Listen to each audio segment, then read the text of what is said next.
Think about this for a second. What if the Prince of all Saiyans never grew up under Frieza's rule, never knew humiliation, never knew slavery, and instead grew up under a god who could erase planets with a single finger? Because this story doesn't start with Vegeta being angry. It starts with King Vegeta being afraid. Planet Vegeta looked strong.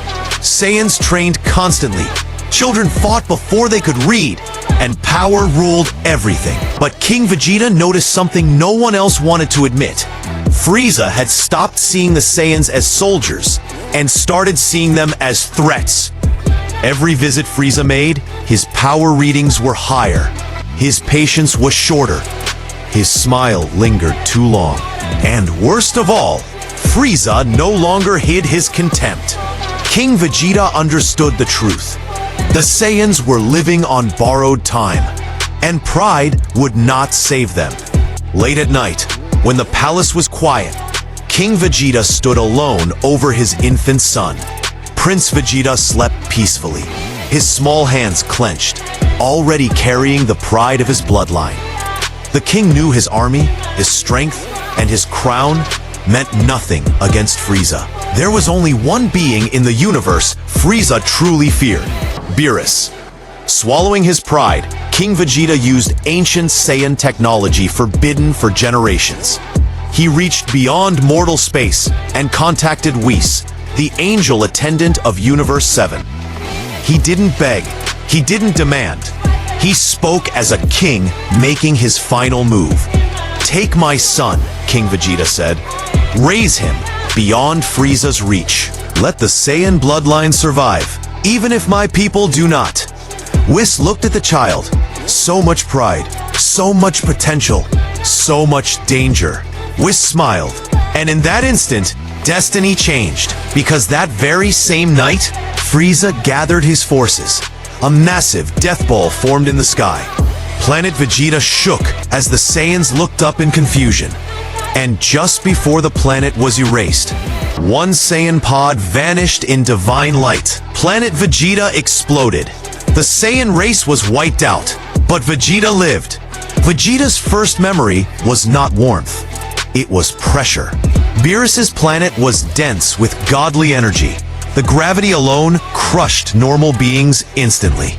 The air felt heavy, almost hostile, as if the planet itself tested anyone who dared exist on it. No one rushed to comfort the child.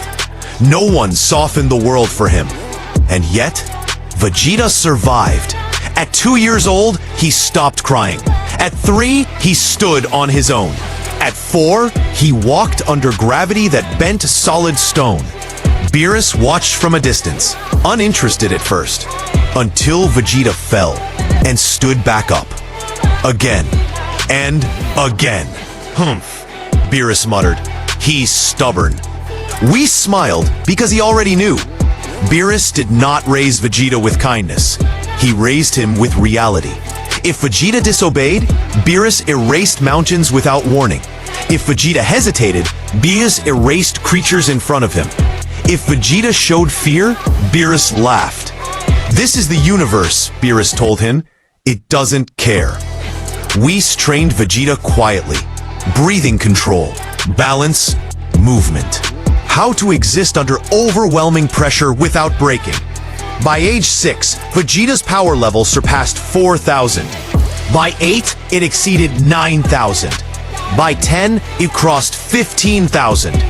And this was without real combat. Vegeta didn't fight for fun. He didn't fight for praise. He fought because standing still meant death. Years passed before Vegeta asked the question he had avoided his entire life. "Where are my people?" Beerus answered instantly, "Dead." Whis explained everything. Frieza destroyed planet Vegeta. The Saiyans were wiped out. King Vegeta died kneeling before Frieza. Vegeta didn't scream. He didn't cry. He stood there in silence. That night, Vegeta trained alone. Not for revenge, but because weakness had erased his race, and he would never allow that again.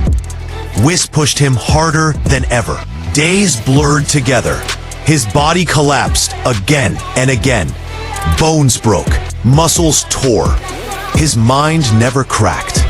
And then, something changed. Vegeta's ki didn't explode. It condensed. His breathing slowed. His heartbeat stabilized. And without rage, without screaming, his hair turned gold.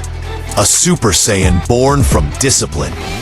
At that point, Vegeta's base power exceeded 200,000.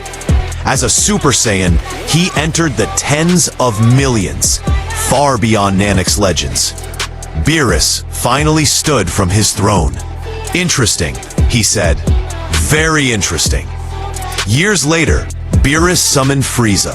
Frieza arrived confident until he sensed Vegeta. This wasn't normal Saiyan energy. This was judgment. Vegeta stepped forward calmly. "I am Vegeta," he said, "and you will kneel." Frieza never reached golden form. Vegeta dismantled him with surgical precision.